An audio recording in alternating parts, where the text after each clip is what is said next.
इतने वर्षों बाद हमारे घर इतनी बड़ी खुशी आई है और मैं इस मौके को ऐसे ही नहीं जाने दूंगी। मैं इस दिन को उत्सव की तरह मनाना चाहती हूँ। आसपास के सभी गांव को पता चलना चाहिए कि हमारे घर बेटा पैदा हुआ है। मैंने एक बड़ी दावत रखी है और आसपास के सारे रईसों को बुलाया है। मैं नहीं चाहती कि उनकी खातिरदारी में कोई कमी रह जाए। हाँ राधा, तुम बिल्कुल चिंता मत करो, सारी व्यवस्था हो चुकी है। तभी पड़ोसी चंद्रपाल आता है। अरे श्याम, क्या चल रहा है? सब तैयारियां हो गई? हाँ, सब लगभग हो चुका है, कुछ छोटे मोटे काम बचे हैं। कोई छोटा मोटा काम हमारे लायक हो तो बता दो। अरे नहीं नहीं, सब कुछ हो चुका है। वैसे हलवाई का क्या किया? अरे हमारे गांव का रमेश है ना, वही हलवाई बुलाया है। बहुत अच्छा खाना बनाता है। लेकिन मैंने सुना है जनकपुर गांव का एक हलवाई है, नारायण दास नाम का। उसकी बड़ी तारीफ सुनी है। लोग कहते हैं उसका खाना खाकर उंगलियां चाटते रह जाते हैं। अगर तुम इतनी बड़ी दावत कर रहे हो तो उसी को बुलाना चाहिए। सच में? तुमने पहले क्यों नहीं बताया?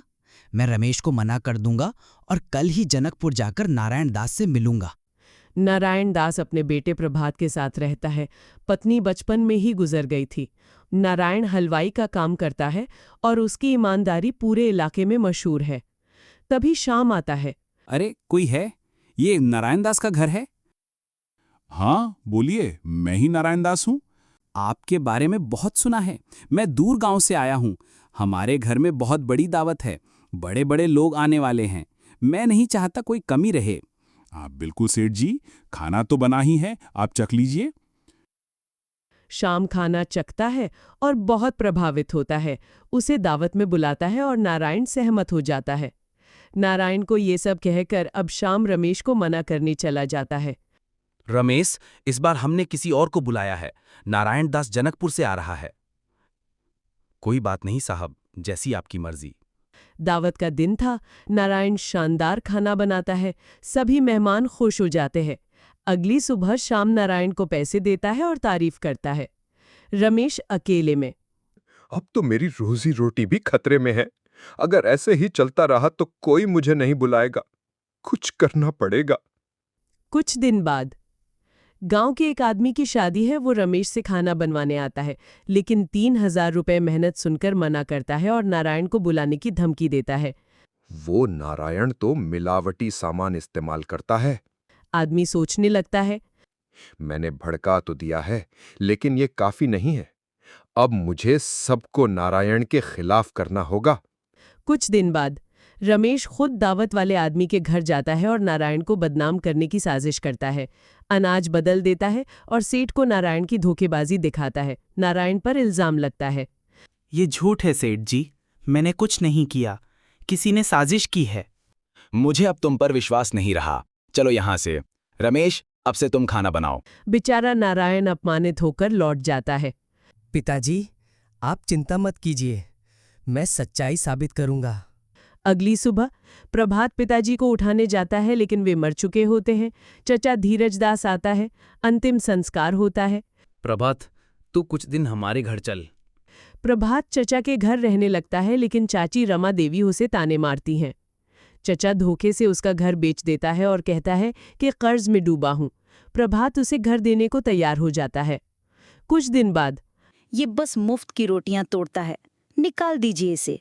अगले दिन गहनों की चोरी होती है। इल्जाम प्रभात पर लगता है। उसके कमरे से गहने मिलते हैं जो रमा देवी ने छुपा कर रखे होते हैं। मैंने चोरी नहीं की चाचा जी, यकीन कीजिए। निकल जाए यहाँ से। जैसा बाप वैसा बेटा। अब प्रभात गांव छोड़कर जंगल में झूंपड़ी बनाकर रहने लगता है। एक दिन व्यापारी धवल अग्रवाल वहां आता है। प्रभात उसे लड्डू खिलाता है। व्यापारी खुश होकर उसे अपने शहर ले जाता है। प्रभात, जब से तुम आए हो मेरा कारोबार फल फूल रहा है। अब मैं तुम्हें मुनाफे में 40% साझेदार बनाता हूँ। प्रभात भावुक होकर पिताजी को याद करता है। उधर प्रभात के गांव में उसकी चाची बीमार हो जाती हैं। चचा कंगाल हो जाता है। प्रभात गांव में जमीन खरीदता है और दावत रखता है। दावत में रमेश को बुलाता है। वही साजिश उसके साथ करता है जो उसने नारायण के साथ की थी। ये क्या रमेश, तुम घटिया सामान से खाना बना रहे हो? नहीं साहब, मुझे नहीं पता ये कैसे आया। रमेश चौंक जाता है और अपनी गलती मान लेता है और माफी मांगता है। उधर चचा को सब पता चलता है।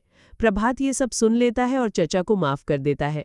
चाचा जी, अब आपको कुछ कहने की जरूरत नहीं। आप चलिए मेरे साथ, मैं आपका इलाज करवाता हूँ। देखो भाई, अब सबके सामने आ गया कि असली ईमानदार कौन था।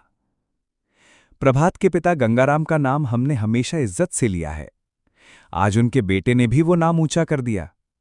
रमेश लज्जित सिर झुटाए घर पर बैठा है। उसके पास गांव के कुछ बुजुर्ग आते हैं। रमेश, हमने तुम्हारा बहुत मान किया था, लेकिन तुमने सब भरोसे तोड़ दिए। मुझे माफ कर दो दादाजी, मुझसे बहुत बड़ी भूल हुई। मेरी जलन ने मुझे अंधा कर दिया था। वहीं दूसरी ओर प्रभात गांव के स्कूल में बच्चों को खाना बनाना सिखा रहा है, साथ ही उन्हें मेहनत और ईमानदारी का महत्व भी समझा रहा है।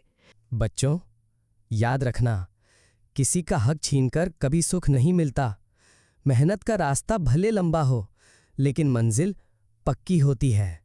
एक दिन रमेश खुद प्रभात के पास आता है। प्रभात, बेटा नहीं कह सकता क्योंकि मैं उस शब्द के लायक नहीं हूं, लेकिन तेरे पांव पकड़कर एक बात कहने आया हूं। चाचा जी, आप ऐसा मत कहिए। क्या कहने आए हैं?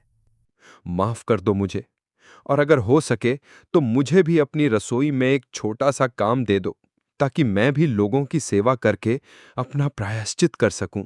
प्रभात कुछ देर चुप रहता है, फिर मुस्कुराते हुए रमेश के कंधे पर हाथ रखता है। आपने सच्चे मन से गलती मानी, यही सबसे बड़ी बात है। मैं चाहता हूं कि आप मेरे साथ मिलकर गांव की सेवा करें।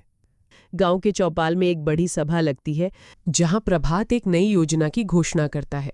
अब से इस गांव में कोई भी भूखा नहीं सोएगा। हम हर दिन दोपहर और शाम को पूरे गांव के लिए अन्न क्षेत्र खोलेंगे, जहां हर कोई आकर भोजन कर सकेगा। जय हो प्रभात बाबू की, जय हो गंगाराम जी की सच्चाई की।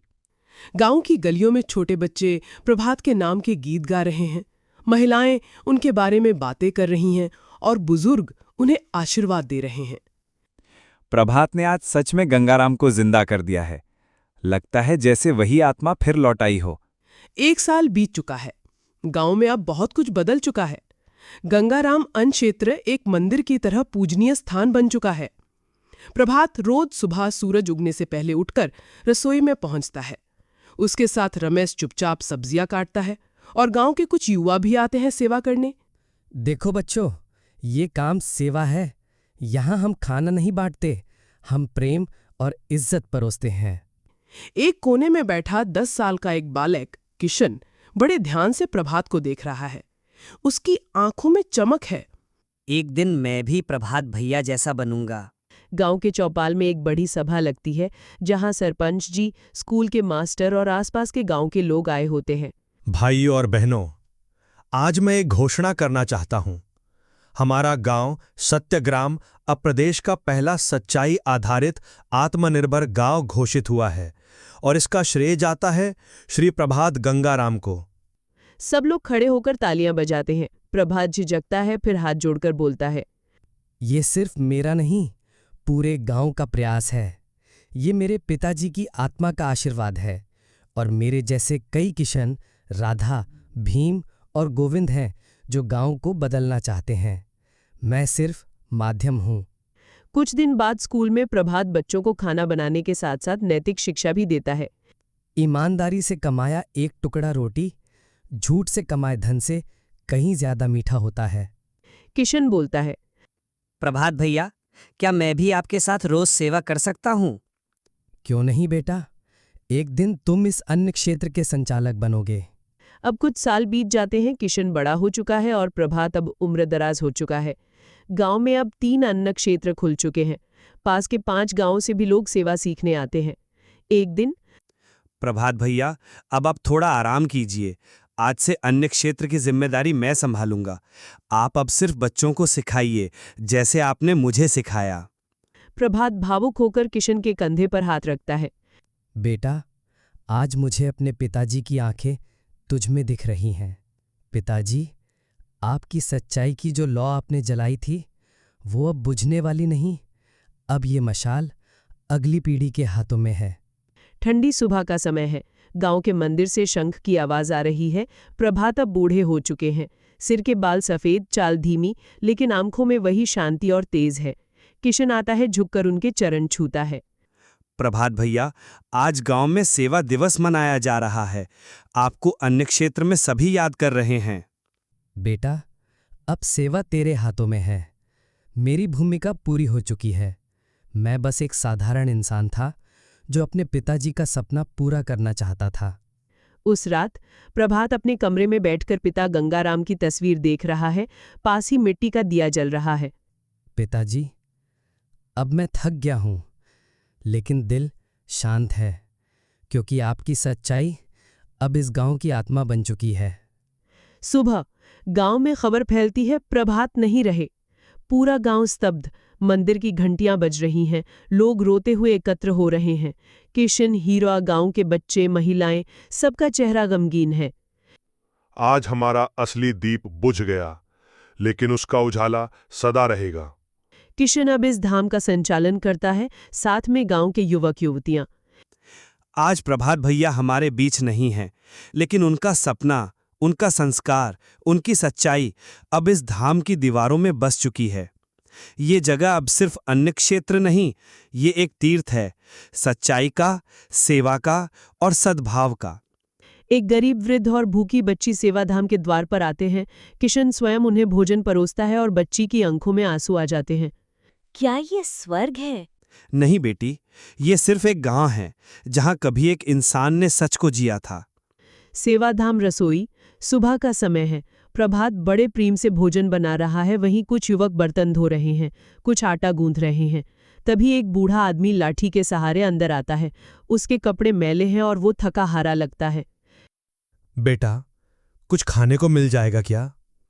अरे क्यों नहीं बाबा, ये घर तो आपके ही जैसे लोगों के लिए है। आइए, आप यहीं बैठिए, मैं अभी खाना परोसता हूँ। किशन खुद थाली में गरम गरम रोटी, सब्जी और हलवा परोसता है और उन्हें देता है। बेटा, मैं कई दिन से भूखा था, लेकिन कहीं इतनी इज्जत से खाना नहीं मिला। आज लग रहा है जैसे भगवान ने खुद भेजा हो। बाबा, यहाँ खाना नहीं, सम्मान परोसा जाता है। पास के गांव में रामकिशोर नामक एक किसान, जो कर्ज के बोझ से परेशान है, अपने बेटे सुमित को प्रभात के पास भेजता है।